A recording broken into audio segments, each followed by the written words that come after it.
Lottery নিয়ে বড় সিদ্ধান্ত রাজ্যের। এবার কি বন্ধের দিকে ডিআর লটারি?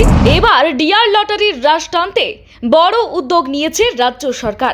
বঙ্গলক্ষ্মী এবং ধনলক্ষ্মী লটারি চালু করতে চলেছে সরকার। সরকারের এই সিদ্ধান্তে হতবাক যুব সমাজ। কিন্তু কিভাবে লটারির রাজ্যের কোষাগার বৃদ্ধি করবে? জানুন সরকারের মাস্টার প্ল্যান। রাজ্যের লটারি পরিষেবায় বড় পরিবর্তনের উদ্যোগ নিতে চলেছে সরকার। দীর্ঘদিন পর আবারও বঙ্গলক্ষ্মী এবং ধনলক্ষ্মী নামের জনপ্রিয় লটারি চালু করার পরিকল্পনা নেওয়া হয়েছে বলেই প্রশাসনিক সূত্রে খবর। আর এই লক্ষ্যে অর্থ দপ্তর ইতিমধ্যেই টেন্ডার প্রক্রিয়ায় প্রস্তুতি শুরু করেছে। আগামী অর্থবর্ষ থেকেই নতুন ব্যবস্থায় লটারি পরিষেবা চালু করার নির্দেশ দেওয়া হয়েছে বলেই জানা গিয়েছে। এতদিন পশ্চিমবঙ্গে মূলত ভিন রাজ্যের সংস্থাগুলি নো অবজেকশন সার্টিফিকেটের ভিত্তিতে ডিস্ট্রিবিউটরদের মাধ্যমে লটারি পরিচালনা করত। সরকারের একাংশের মতে এই ব্যবস্থার ফলে রাজ্যের সম্ভাব্য আয়ের একটি বড় অংশ বাইরে চলে যেত।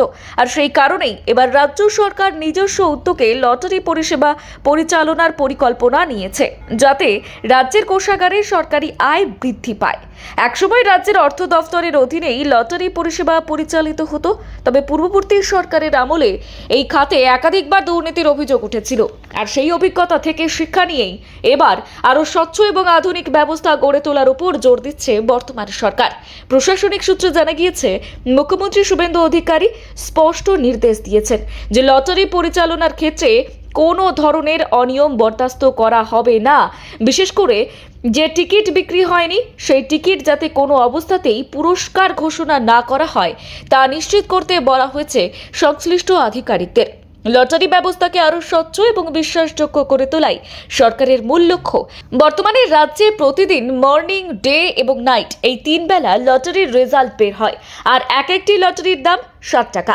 বর্তমানে রাজ্যের 5 সেম, 10, 30, 50, 100 এবং 200 সেম টিকিট বিক্রি হয়। 3 বেলায় টিকিটের প্রথম প্রাইস 1 কোটি টাকা। এবার ক্রেতাদের অভিযোগ, বেশিরভাগ সময় অবিকৃত টিকিটেই প্রথম পুরস্কার 1 কোটি টাকা পড়ে। লটারি খেলা লাইভ ইউটিউবে দেখানো হয়। অনেকে এই নিয়েও প্রশ্ন তুলে থাকেন। তাদের অভিযোগ, ইউটিউবে যে লাইভ দেখানো হচ্ছে, এটা যে সরাসরি দেখানো হচ্ছে, এর প্রমাণ কোথায়? আগেও ভিডিও রেকর্ড করে ইচ্ছে মতো নাম্বারে প্রাইজ দিয়ে বা অবিকৃত টিকিটে প্রাইজ দিয়েও তো এই ভিডিও রেকর্ড চালানো লাইভভাবে সম্ভব। আর লটারি ক্রেতা থেকে বিক্রেতা সকলেই চাইছেন কোনো বড় টিভি চ্যানেলে সরাসরি ডিআর কোম্পানিকে লটারি খেলার লাইভ ভিডিও দেখাতে। ব্যুরো রিপোর্ট, গলসি বার্তা।